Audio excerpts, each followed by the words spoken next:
Saludos, camaradas. ¿Qué tal estáis? Espero que vaya todo bien, que vaya todo perfectamente. Hoy os traigo un nuevo vídeo y os quiero hablar sobre la socialdemocracia, ya que se hacen muchísimos análisis sobre la socialdemocracia, pero a veces se patina y no se consigue caracterizar correctamente la socialdemocracia, ya que, bueno, para derecha, todo lo que sea socialdemocracia y un reformismo en el que esté ligado a las nuevas cuestiones parciales, pues es comunismo, es marxismo cultural y bueno, y todo lo que actualmente la derecha anticomunista más liberal, libertaria, achaca a la socialdemocracia, ¿no? Y por parte del comunismo, pues hay distintos análisis sobre la socialdemocracia, que si socialfascistas, que si reformistas. Entonces, bueno, quiero hablar un poco de la socialdemocracia y explicaros realmente si la socialdemocracia es aliada del comunismo o no. Bueno, lógicamente, antes de ver el vídeo, la gente que está viendo el vídeo ya sabrá la respuesta, pero no está de más que explique un poquito el carácter de la socialdemocracia, de dónde viene y qué es lo que supone actualmente la socialdemocracia. Así que bueno, esto es lo que voy a tratar en este vídeo, así que vamos con el vídeo. Esto es Replaneta. Comenzamos.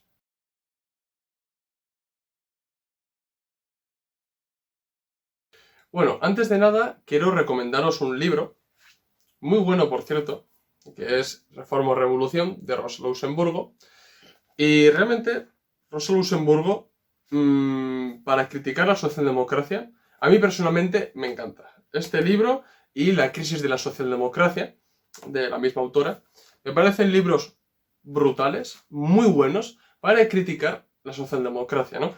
Así como Reforma o Revolución está dirigido un poco más hacia Bernstein y bueno, lo escribió para los oportunistas de la Segunda Internacional, sobre todo al principio de la Segunda Internacional. La crisis de la socialdemocracia, Rosa Luxemburgo lo escribe ya más tarde, cuando después de que haya empezado la Primera Guerra Mundial, y bueno, ahí se ve ya que hay una gran diferencia entre estos dos libros, puesto que están muy diferenciados en el tiempo y no es la misma crítica que dirige Rosa Luxemburgo a los socialdemócratas, ¿no? Pero yo lo recomiendo enormemente porque va directamente a la raíz del problema. Y bueno, yo lo que quiero decir es que el máximo exponente de la socialdemocracia en la historia del movimiento obrero ha sido la Segunda Internacional. Eso hay que dejarlo bien claro. La Segunda Internacional, que nació supuestamente para recoger el legado de la Primera Internacional, y por cierto, fue fundado, bueno, uno de los padres fundadores fue Engels, pues no cumplió con la misión que se marcó la Segunda Internacional. No cumplió.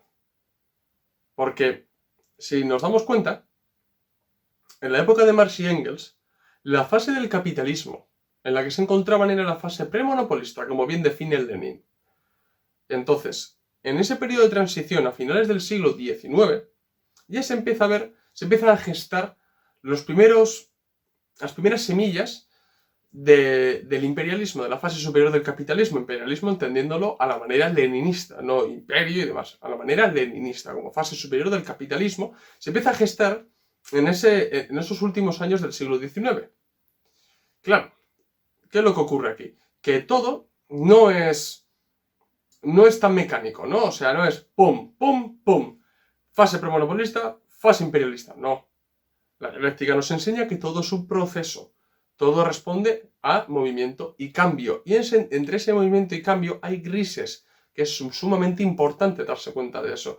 Entonces, cuando nace, por ejemplo, la Segunda Internacional, el movimiento obrero, mejor dicho, el capitalismo, en ese periodo concreto de la historia, se encuentra en ese gris.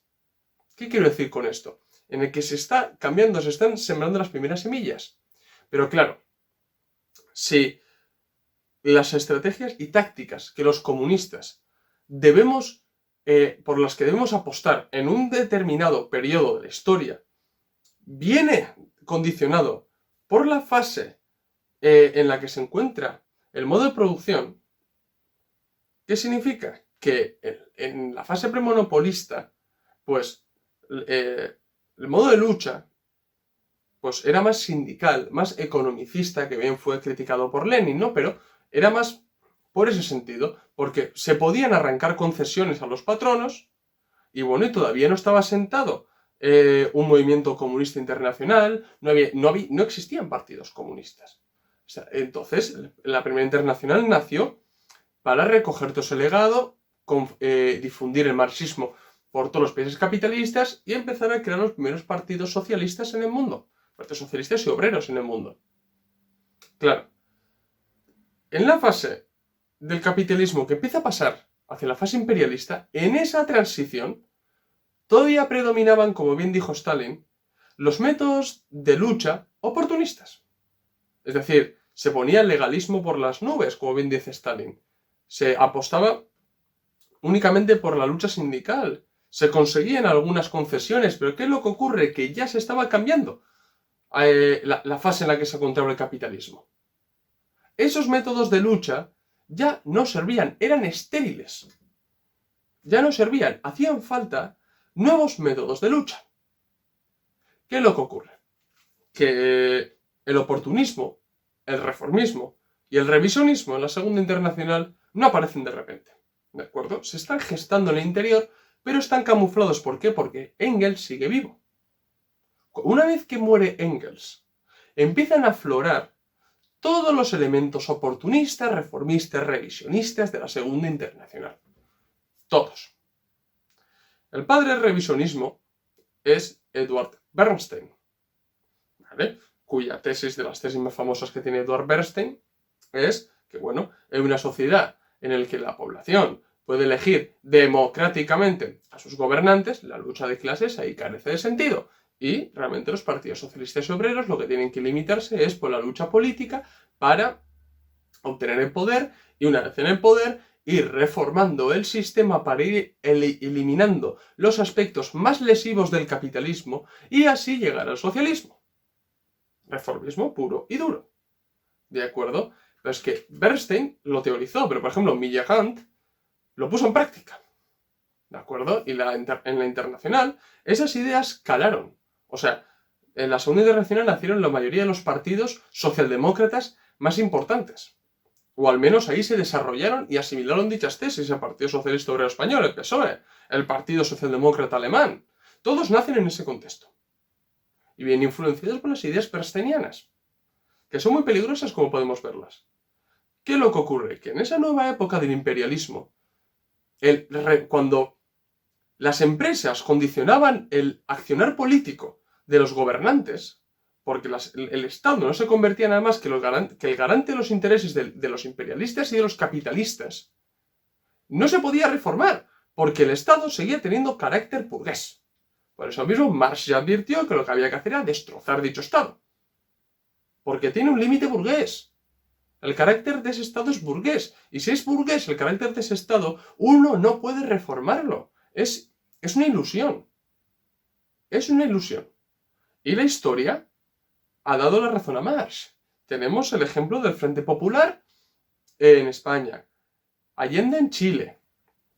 Lo vemos, por ejemplo, como en la mayoría de los países de Hispanoamérica, cada vez que sale un candidato izquierdista, no le dejan gobernar. Si este candidato literalmente se baja los pantalones, sí. Pero si atenta, aunque sea un mínimo, contra los intereses del imperialismo estadounidense, no se le deja gobernar. No se le deja. Esto es muy fuerte. Porque no estamos hablando ni siquiera de comunistas. No. De reformistas socialdemócratas modernos de los pies a la cabeza. O sea, y no se les deja gobernar. Eso está clarísimo. ¿Por qué? Porque el carácter del Estado es burgués. Y siempre, y los comunistas sabemos que no se va a tomar el poder mediante la vía pacífica ni la vía parlamentaria. Se va a tomar el poder por la vía revolucionaria. ¿De acuerdo? Lo que no quita que los comunistas deban participar en el Parlamento, utilizándolo como un altavoz y no realizando concesiones ideológicas. Lógicamente está. Los comunistas no ven el Parlamento como un fin, sino como un medio.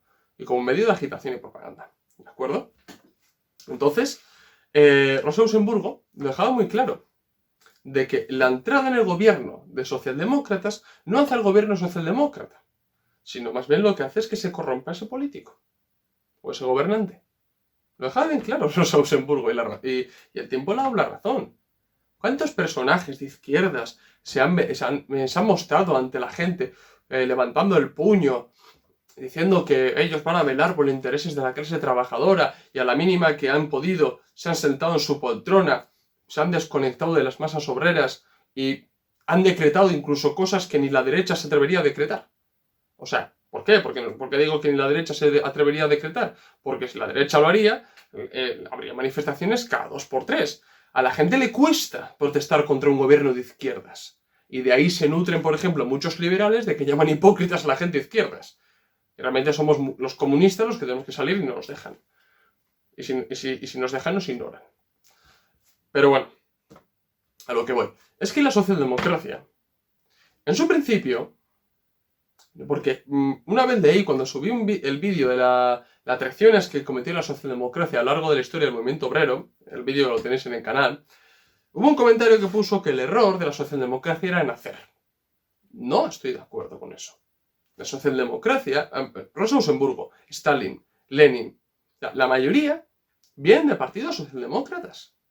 ¿Qué es lo que ocurre? Que los partidos socialdemócratas asumen las tesis berstenianas. Las asumen. Y eso los corrompe.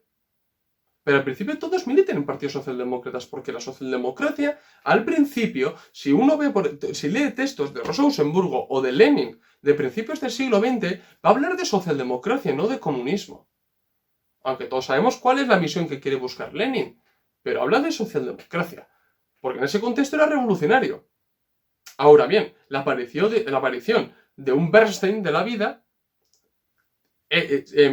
responde a la situación concreta, a ese periodo de transición en el que el capitalismo se desenvuelve más o menos pacíficamente.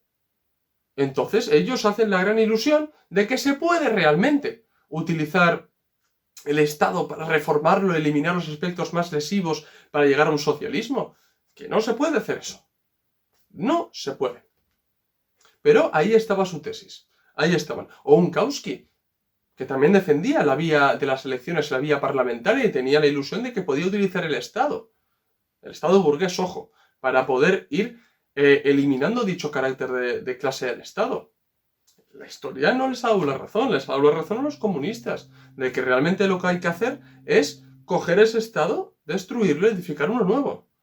Que ese Estado se encamina hacia la extinción. ¿De acuerdo? Aunque bueno, no se ha empezado de la mejor manera, esto hay que decirlo, también tenemos que ser autocríticos. Pero bueno, a lo que voy. También quiero diferenciar, es que esa socialdemocracia de la que he hablado aún era más consecuente que la socialdemocracia que tenemos ahora. La socialdemocracia que tenemos ahora es un chiste, porque es que no es ni la socialdemocracia, socialliberalismo, pero no socialdemocracia. ¿Qué democracia defienden? Es que no, ¿y qué social o qué carácter social puede llegar a tener? No tiene nada. Absolutamente nada. Por ejemplo, en España está el PSOE. Ese partido, o sea, es que no se le puede considerar ni social, ni demócrata, ni nada. Es la otra cara del PP, del Partido Popular. Eso sí, que se preocupa por luchas parciales y que se llena la boca y tiene un discurso más progresista cuando ven las elecciones. Pero si no, no es así. No es así. Estamos viendo cómo han tomado medidas aún más reaccionarias que en ciertos momentos la derecha. Así de claro. Hay que dejarlo claro. Y además, lo que más me jode, lo voy a decir así, es que la socialdemocracia de principios del siglo XX, pese a todo lo que tenía de revisionismo, reformismo y de oportunismo, esa socialdemocracia era 1000 veces más revolucionaria que la socialdemocracia actual. Al menos esas personas hablaban de lucha de clases. Admitían que existía una lucha de clases. Pero abogaban por la conciliación de clases. Tenían la ilusión de que sí se podía conciliar las clases, llegar a una igualación de las clases. Hoy ni eso, es que no hablan ni de lucha de clases, ni siquiera hablan de clase trabajadora. Clase media trabajadora. ¿Qué clase media? No existe la clase media. No existe la clase media. La clase trabajadora, la clase burguesa. Y dentro de esta clase existen distintos sectores, distintas secciones, digámoslo así, de cada clase. En el proletariado tenemos el lumpenproletario, tenemos al proletario, tenemos a la aristocracia obrera, en la burguesía, la pequeña burguesía, mediana burguesía, la gran burguesía, pero hay dos clases. Hay segmentos o distintos subclases, si queréis, pero hay dos clases. Y precisamente hay dos clases porque hay una propiedad que disgrega la sociedad en dos clases antagónicas. Y precisamente como son antagónicas e irreconciliables, no se pueden conciliar. Si no fueran irreconciliables, pues entonces... Pero es que son irreconciliables porque los intereses de unos van en contra de los intereses de otros. Eso no se puede conciliar. No se puede. Son polos opuestos.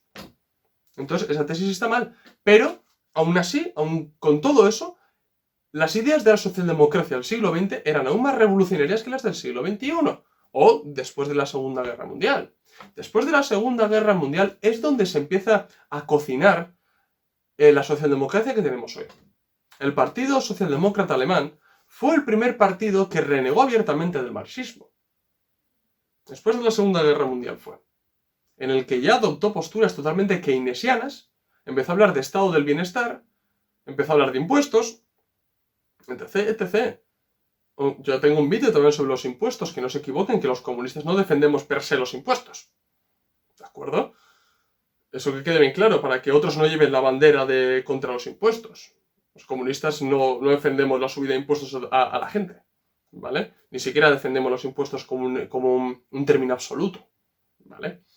Entonces, después de la Segunda Guerra Mundial, estos partidos socialdemócratas, la palabrería marxista que pueden llegar a tener, desaparece completamente. Desaparece.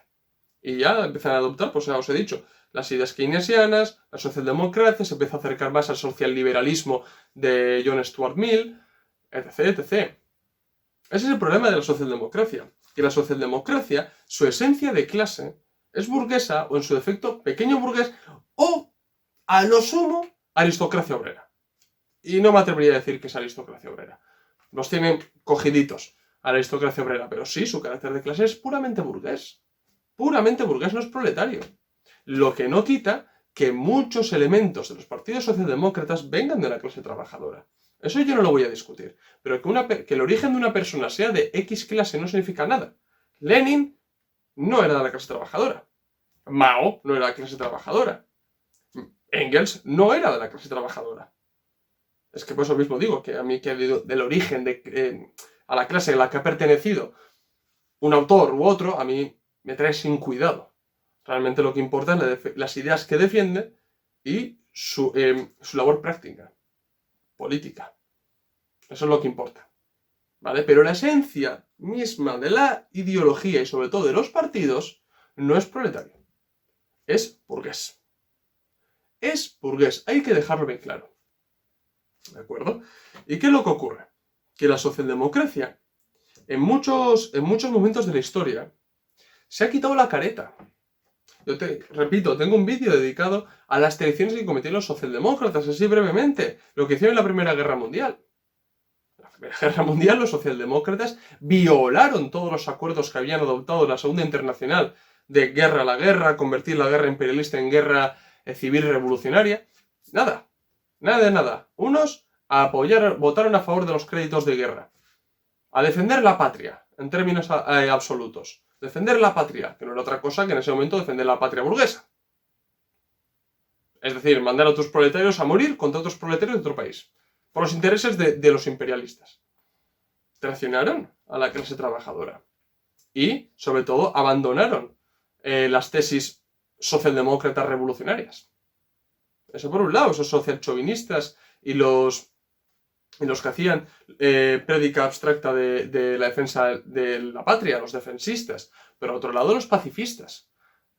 En los que, bueno, no estaban de acuerdo con votar en los créditos de guerra, pero adoptaban una actitud de prédica abstracta de la paz que no llevaba a ningún lado. Por ejemplo, Kautsky, que sí, estaba en contra de la guerra, no votó a favor de los créditos de guerra, pero claro, la prédica abstracta de la paz, ¿para qué sirve? Ese momento hay que aprovecharlo para realizar la revolución, para convertir dicha guerra imperialista, donde los imperialistas se están matando entre sí, están utilizando a la gente para matar entre sí, para realmente realizar una revolución y tomar el poder. Eso es sumamente importante. Y más cuando estaba acordado en la Segunda Internacional. Pero bueno, es una traición. La traición que cometieron los socialdemócratas alemanes. En vez de proclamar después de la Revolución de Noviembre de 1918, en vez de proclamar la República Socialista de Alemania, proclamaron la República Alemana, que luego se convirtió en la República de Weimar. Y no solo contentos con eso, ignoraron lo que hicieron los comunistas alemanes de proclamar la República Socialista Libre de Alemania o de reprimir todos los intentos revolucionarios que hubo en las repúblicas soviéticas alemanas o en Berlín. O lo que hicieron los socialdemócratas en la Segunda República, con su reformismo, que no sirvió absolutamente para nada, sino para que se fascistizara aún más España. O lo que he dicho, el abandono directamente de las ideas marxistas después de la Segunda Internacional. O lo que hizo el PSOE en la transición, no denunciando la falsa transición que se estaba dando en España. Además, engañando a la población, como lo hizo Felipe González, metiendo a España en la OTAN, engañando a la gente. OTAN de entrada no sé, bueno, yo no nací, pero a mí me lo repiten muchísimas veces las personas que estaban en aquel momento y les tocaba votar. España, OTAN de entrada no. Y España sigue la OTAN. Bueno, pues este tipo de traiciones, y son imperdonables, porque la socialdemocracia se caracteriza por eso, por una postura vacilante, porque nunca se ha atrevido a coger el toro por los cuernos. Nunca. Porque muchos de los cuadros socialdemócratas quieren vivir de la política. No son revolucionarios, son reformistas.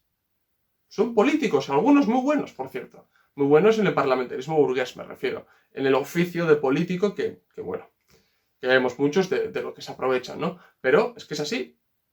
Algunos incluso son muy buenos, desgraciadamente.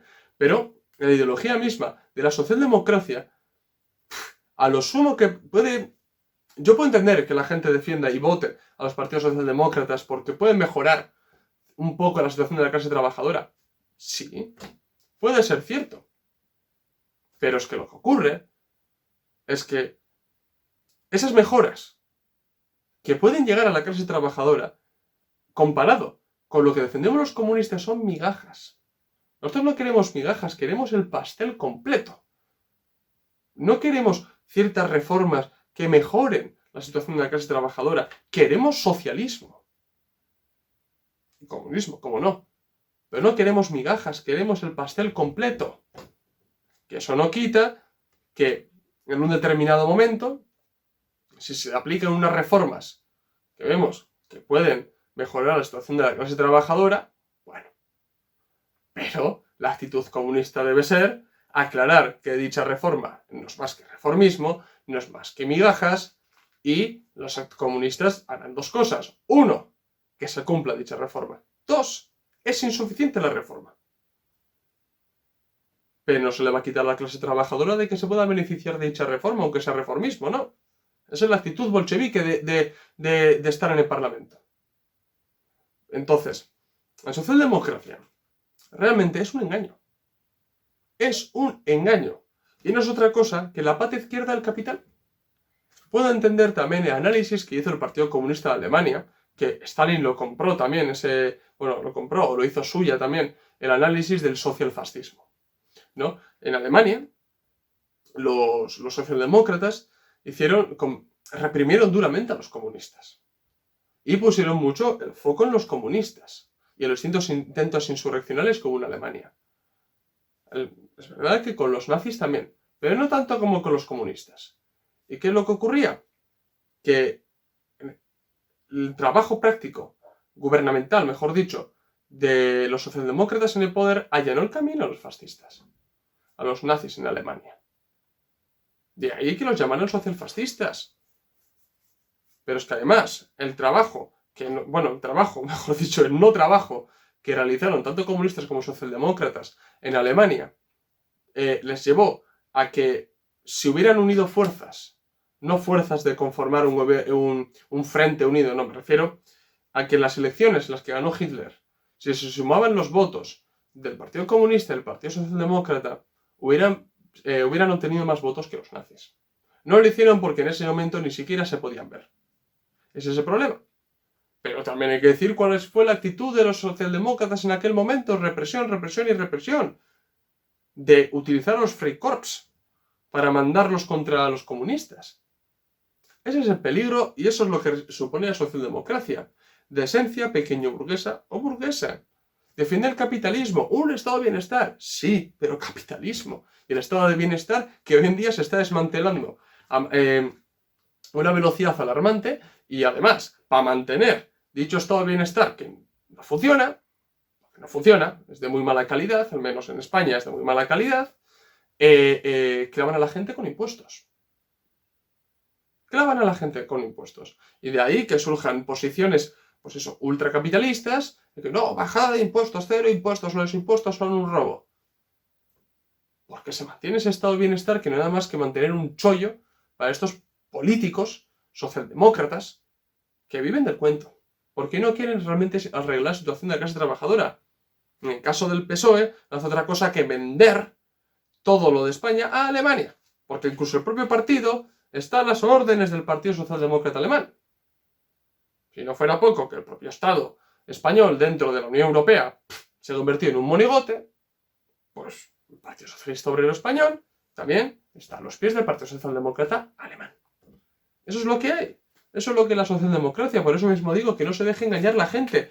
Y sobre todo, lo que más engaño produce es la socialdemocracia moderna. Porque eso parece que no, es algo progresista, ¿no? Todos estos que defienden todas las luchas parciales, todas, la de economía y de mejorar la clase trabajadora, ¿eso dónde queda? ¿Dónde queda? ¿Cuál es el posicionamiento geopolítico de esta gente? Siempre con los Estados Unidos, siempre con la Unión Europea. Nadie, ningún izquierdista de estos propone algo diferente. Defiende realmente los derechos de la clase trabajadora. Lo dije con Boric en la entrevista con el camarada Artés, que no iba a servir Boric, y creo que los trabajadores chilenos ya han podido apreciar lo que es el gobierno de Boric. Veamos con Petro qué pasa. En Perú. Eso es lo mismo lo que digo.